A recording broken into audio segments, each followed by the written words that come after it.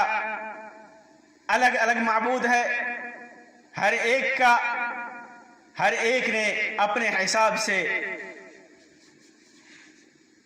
اپنے آستانے بنا رکھے ہیں۔ ہر قوم کا الگ آستانہ ہے، ہر ملک کا الگ آستانہ ہے، ہر بدعتی کا الگ آستانہ ہے، ہر مشرک کا الگ آستانہ ہے۔ کوئی مشرک نبی کو پوجتا ہے، کوئی مشرک پتھر کو پوجتا ہے، کوئی مشرک درختوں کو پوجتا ہے، کوئی مشرک مردوں کو پوجتا ہے، کوئی ولیوں کو پکارتا ہے، کوئی نبیوں کے خود سے فریاد رسی کرتا ہے، کوئی جنوں سے مانگتا ہے، کوئی مردوں سے مانگتا ہے، کوئی فرشتوں سے مانگتا ہے۔ جو دیکھو ہر ایک اپنی اینٹ الگ لگائے ہوا ہے، ہر ایک کا اپنا معبود ہے۔ دیکھیے کس طرح خواہشات نے انسان کی معبود کو تقسیم کر رکھا ہے، جبکہ اصل معبود اس کی خواہش ہے، نفس ہے، اس کی چاہت ہے، اس کی بری چاہت ہے، اور اس بری چاہت نے خود تو اپنا غلام بنا رکھا ہے اور ان کے لیے مختلف معبودان بھی گھڑ رکھا ہے، کیونکہ خواہشات کا غلام جس چیز کو اپنے گمان کے اندر اچھا سمجھتا ہے، اپنے گمان کے مطابق، اپنے زعم کے مطابق جس چیز کے اندر نفع سمجھتا ہے اس کا گرویدہ ہو جاتا ہے۔ خواہشات نفس نے انسان کو شرک، کفر اور بدعتوں جیسے گناہوں میں مبتلا کر دیا ہے۔ خواہشات نفس کی پیروی کے بے شمار نقصانات ہیں۔ انسان خواہش نفس کو اپنا معبود بنا لیتا ہے، خواہش نفس کی عبادت کرتا ہے، خواہش نفس کی غلامی کرتا ہے۔ اس لیے خواہشات کا تابع سب سے بڑا گمراہ ہوتا ہے۔ خواہشات نفس کا غلام صرف اپنی فکر کرتا ہے، جس چیز میں اس کو فائدہ نظر آتا ہے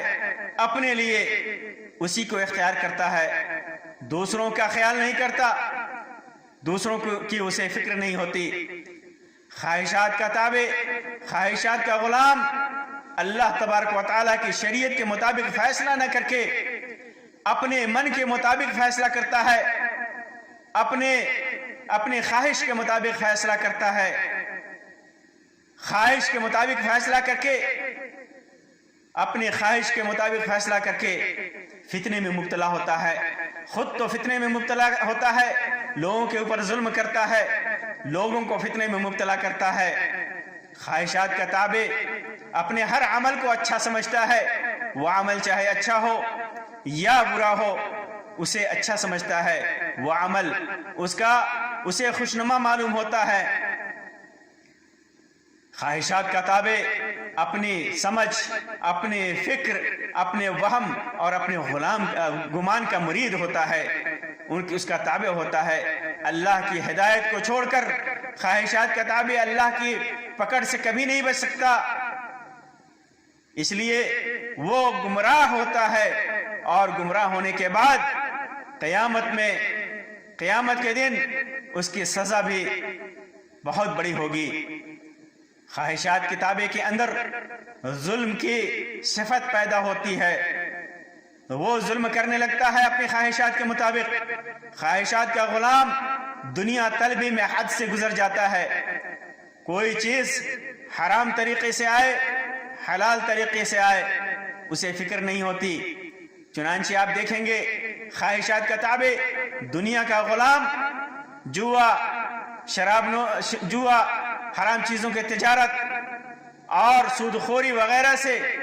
کس طرح دنیا طلب کرتا ہے، کس طرح دنیا کے پیچھے بھاگتا ہے، کس طرح وہ آخرت سے غافل ہو جاتا ہے، فکر آخرت سے غافل ہو جاتا ہے، فکر آخرت کو چھوڑ بیٹھتا ہے، خود گمراہ ہوتا ہے اور دوسروں کو بھی گمراہ کرتا ہے۔ اگر خواہشات نفس کا تابع، خواہشات نفس کا غلام اپنی خواہشات کے پیچھے بھاگنا نہ چھوڑے تو ہدایت سے بھی محروم ہوتا ہے، ہدایت سے محروم ہوتا ہے۔ خواہشات کا تابع آیات قرآنیہ کو جھٹلاتا ہے، خواہشات کا تابع احادیث نبویہ کا انکار کرتا ہے، خواہشات کا تابع شریعت کے احکام کا منکر ہوتا ہے،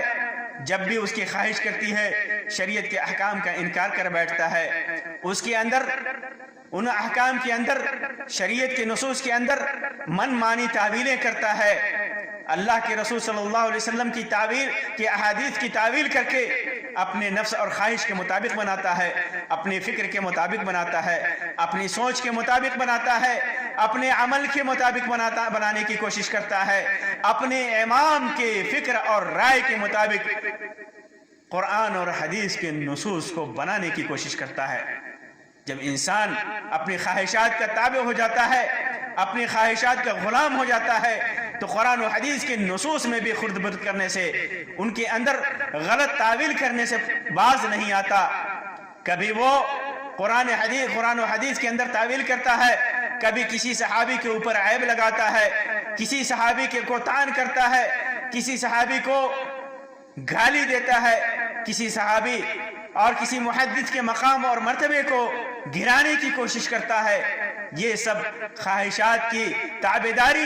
اور خواہشات کی غلامی اور خواہشات کی عبادت کا نتیجہ ہے کہ وہ اس حد تک گر جاتا ہے۔ آج دنیا میں جتنے بھی گمراہ عقائد، جتنے بھی گمراہ افکار آپ کو نظر آئیں گے، جتنے بھی گمراہ فرقے نظر آئیں گے، سب کو دیکھیے، سب نے اپنی خواہشات کی غلامی کی ہے، اپنے افکار کو شریعت کو اپنے افکار اور اپنی سوچ اور اپنے مذہب کے تابع کرنے کے لیے اپنی خواہشوں کی عبادت کی ہے، اپنی خواہشوں کی پیروی کی ہے۔ اگر وہ اپنی خواہشوں کی پیروی چھوڑ کر قرآن و سنت کے نصوص کو اپنا لے تو پھر دنیا اور آخرت کی کامیابی مل جائے، وہ حقیقی معنوں میں مومن ہوگا۔ اسی وجہ سے اللہ کے رسول صلی اللہ علیہ وسلم نے ارشاد فرمایا، لا يؤمن احدكم حتى يكون هواه تبعا لما جئت به۔ امام بغوی نے شرح سنہ کے اندر صحیح سند سے روایت کیا کہ تم میں سے کوئی آدمی اس وقت تک مومن نہیں ہو سکتا جب تک اس کی خواہش میری لائی ہوئی شریعت کے مطابق نہ ہو جائے۔ چنانچہ شریعت میں اس چیز کا واضح حکم دیا گیا ہے کہ انسان کے اندر جو خواہش پنپے، انسان کے اندر جو چاہت ہو، وہ اسے شریعت کے تابع کرے، انہی چیزوں کی خواہش کرے جو شریعت کے مطابق ہے، انہی چیزوں کو چاہے جو شریعت کے مطابق ہے انہی چیزوں پر عمل کرے جو شریعت کے مطابق ہے، جو شریعت کے موافق ہے،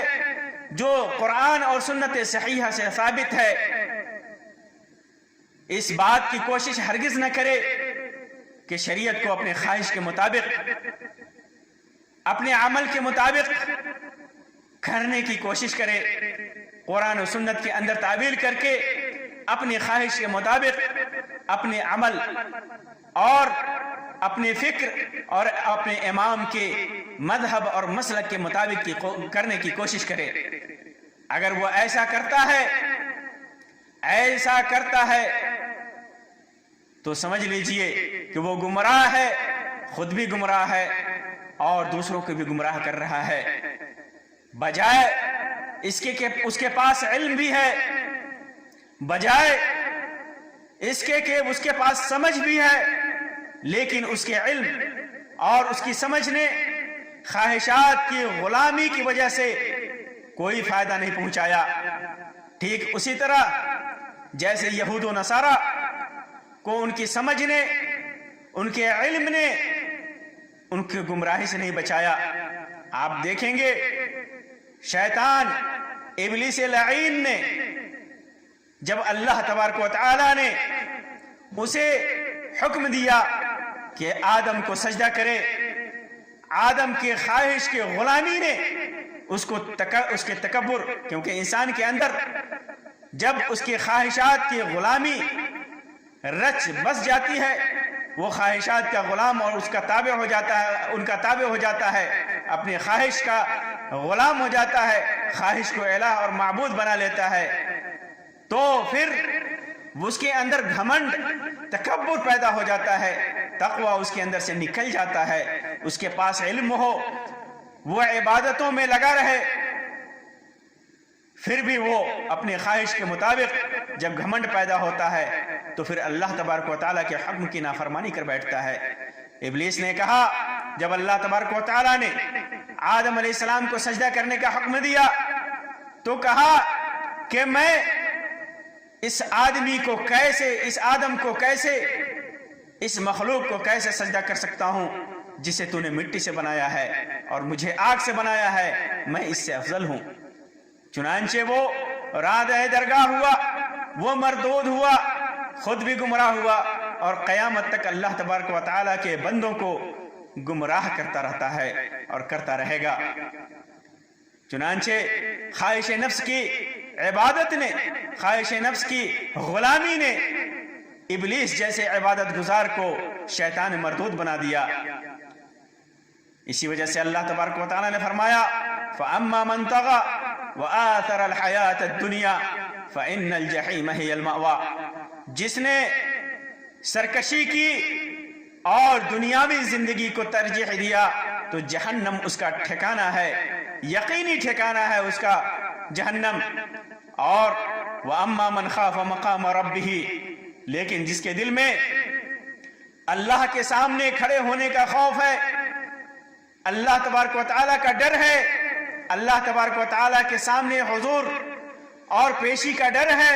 وَنَهَى النَّفْسَ عَنِ الْهَوَىٰ، اور اپنے نفس کو خواہشات کی پیروی سے روک دیا، نفس کی خواہشات کی غلامی سے بچا لیا، نفس کی خواہشات کی عبادت سے بچا لیا، تو فَإِنَّ الْجَنَّةَ هِيَ الْمَأْوَىٰ، تو اس کا ٹھکانہ یقینی جنت ہے۔ چنانچہ انسان کے اندر جب تقوی پیدا ہو جائے اور برے خواہشات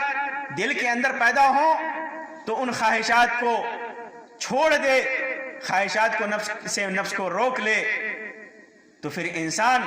متقی بن جاتا ہے اور اللہ تبارک و تعالیٰ نے اس سے جنت کا وعدہ کیا ہے۔ تو میرے بھائیوں، اللہ تبارک و تعالیٰ نے جو حکم دیا ہمیں اس حکم کی اتباع کرنی ہے، خواہشات کی غلامی اور خواہشات کی پیروی کو چھوڑ کر کے برے اعمال میں اللہ تبارک و تعالیٰ کی دین کی طرف آنا ہے، اس کی شریعت کی طرف آنا ہے، رسول اکرم صلی اللہ علیہ وسلم کی اتباع کی طرف آنا ہے، اپنی خواہشات کو شریعت کے تابع کرنا ہے۔